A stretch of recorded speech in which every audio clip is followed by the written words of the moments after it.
I want Donald Trump to look one of these essential workers in the eye, the meat packers, delivery drivers, healthcare workers, grocery store clerks, and tell them they don't deserve a livable wage, paid sick leave.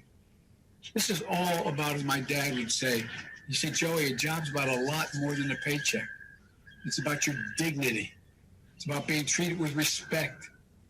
The recognition that these people put their health and lives at risk so the rest of us could be safe and fed has to be made clear. What's a livable wage, Joe Biden? What's a livable wage? What is he? This is where we perhaps get to the discussion about the increase in minimum wage, which is popular, even though every economist who looks at it and crunches the numbers on it. Remember, economists are not good at predictions, but they can look at what has happened and usually tell you what the numbers were, and maybe we can draw some conclusions from that. But he's doing the usual here from Democrats. What should be a livable wage? I mean, do I think that we should be supportive and thankful of those who are continuing to work or in essential jobs? Yeah, of course. And is there an incentive for employers to pay them well so they continue to show up for jobs that are, yes, there is that incentive. But I want to know, is it Joe Biden's prerogative to determine what they should be paid? Just want to double it? Why not triple everybody's wages? Once you play this game and it's no longer what the market will bear, it's what Joe Biden says it will bear, there's no end. And this is why this movement away from an objective, fact-based reality in all respects in this country toward just let the experts, let the really smart people tell you what you can do in every aspect of your life and your business, who you can see, where you can go. Now we have to have mandatory face coverings, all of this stuff. I thought we were a country where there'd be more of an objection to the eradication of our liberties. I thought we would be a little bit tougher to roll over than this. And I'm really concerned. What makes you think that this won't be expanded? This mentality of not just what people should be paid and where they should go and who they can see. Why won't this be used for other issues?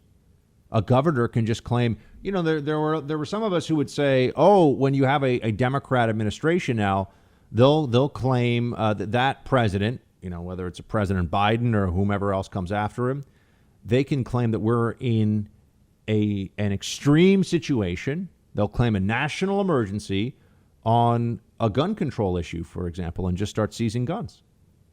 Do you think the people right now that are saying cancel rent, trillions of dollars need to get spent on not just paying the workers who have had their jobs taken away from them, that's one thing. I'm doing trillions of dollars on whatever the wish list is for Democrats. Just start spending money, pay down the bloated pension programs of Democrat states for public sector officials, all these different things. I mean, the piggy bank has been broken open and we're all supposed to say, great, let them do whatever they want.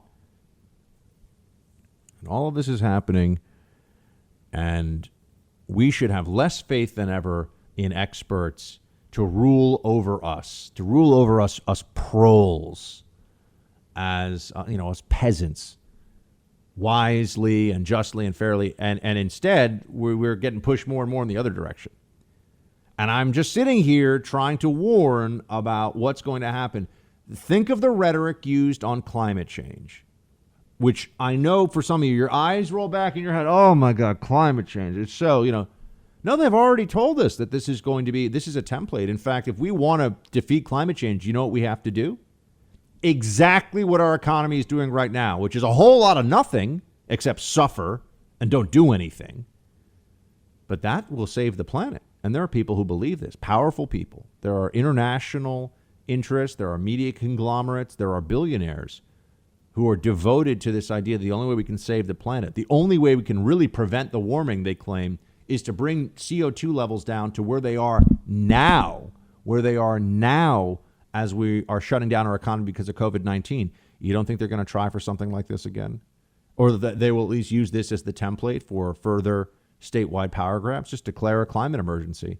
No one's allowed to do this. No one's allowed to do that. Sorry, there's a climate emergency. This is a deep-seated mentality. I mean, this need to control others that progressives have. In many ways, It is the defining separation between their psychology and that of conservatives. They want to tell other people what to do. They need to tell other people what to do. And we're going along with this much more than we should. Hey, Team Buck, thank you so much for watching The First on YouTube. If you like this video, please click that little thumbs up button so then it will log as liked. And also, if you want to see more great content from The First, please click subscribe.